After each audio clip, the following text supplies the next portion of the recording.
Assalamualaikum warahmatullahi wabarakatuh. Alhamdulillahi hamdan katsiran tayyiban mubarakan fih kama yuhibbu rabbuna wa yarda. Amma ba'd. Fa inna asdaqal hadits kitabullah wa khairal hadi hadi Muhammadin sallallahu alaihi wasallam. Wa syarrul umuri muhdatsatuha fa inna kulla muhdatsatin bid'ah wa kullu bid'atin dhalalah wa kullu dhalalatin finnar. Amma ba'd. Alhamdulillah, anak-anak yang Ustaz cintai karena Allah Subhanahu wa taala, pada hari ini bertemu lagi bersama Ustaz ya pada pembelajaran Al-Qur'an dan hadis. Nah, jadi pada hari ini kita akan mempelajari tentang hafalan surah Al-A'la. Sebelum kita mempelajari mengenai surah Al-A'la ini, maka seperti biasa kita berdoa kepada Allah Subhanahu wa taala. Agar ilmu yang kita pelajari pada hari ini dapat bermanfaat bagi kita maupun orang lain ya pintar. Jadi Ustaz akan bacakan dari rumah dan Anda sekalian akan membacanya dari rumah ya pintar. Baik. Allahumma anfa'ni bima 'allamtani wa 'allimni ma yanfa'uni wa zidni ilman. Alhamdulillah, kita telah selesai membaca doa sebelum belajar. Nah, kemudian kita akan mempelajari hafalan surah Al-A'la, yaitu pada halaman yang ketiga. Anak-anak sekalian boleh membuka bukunya ya pada halaman yang ketiga. Nah, di sini kita akan mempelajari tentang surah Al-A'la.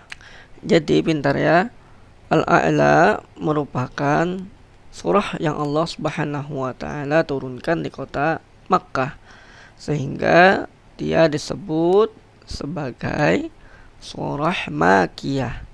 Saya ulangin ya. Surah Al-A'la merupakan surah yang Allah Subhanahu wa taala turunkan di kota Makkah, sehingga dia dikatakan sebagai surah Makkiyah. Ustaz berikan penjelasannya pintar.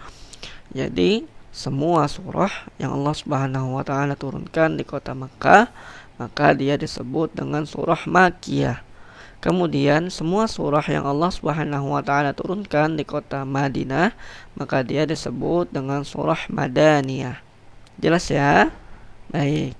Nah, surah Al-A'la termasuk ke dalam surah Makkiyah, yang artinya Allah Subhanahu wa taala menurunkan surah ini di kota Makkah.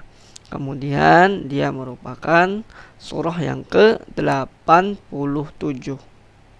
Ingat baik-baik ya. Surah Al-A'la adalah surah yang Allah Subhanahu wa taala turunkan pada Al-Qur'an di kota Makkah, dan dia merupakan surah yang ke-87. Kemudian dia terdiri dari 19 ayat.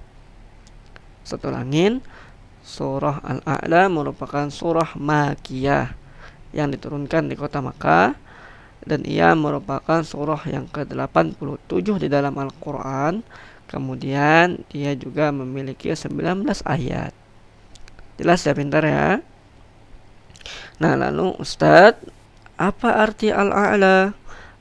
Bagus. Arti Al-A'la yaitu maksudnya Allah Subhanahu wa taala yang maha tinggi. Jadi bukan berarti Allah Subhanahu wa taala itu tinggi, enggak. Tapi yang Allah maksud dengan Al-A'la yaitu Allah Subhanahu wa taala yang paling tinggi. Artinya Allah Subhanahu wa taala adalah satu-satunya Tuhan yang paling tinggi. Tidak ada seorang pun Tuhan di muka bumi ini selain Allah Subhanahu wa taala ya pintar.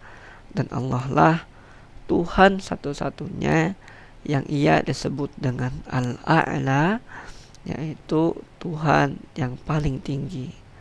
Nah, mungkin hanya itu yang bisa kita pelajari pada hari ini.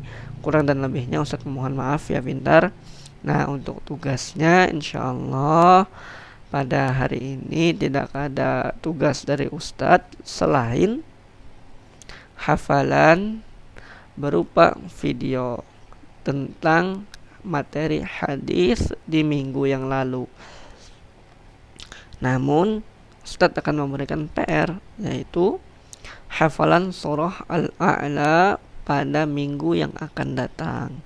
Jadi di Senin depan anak-anak sekalian menyetorkan hafalan surah Al-A'la ya, pintar ya. Dan hari ini tidak ada tugas apapun dari Ustadz kecuali mengirimkan hafalan videonya tentang materi hadis arba'in yang ke-11. Nah, mungkin hanya itu yang bisa kita pelajari pada hari ini. Sebelum kita mengakhiri, kita membaca doa kafaratul majlis. Subhanakallahumma wa bihamdika asyhadu an la ilaha illa anta astaghfiruka wa atubu ilaik. Wassalamualaikum warahmatullahi wabarakatuh.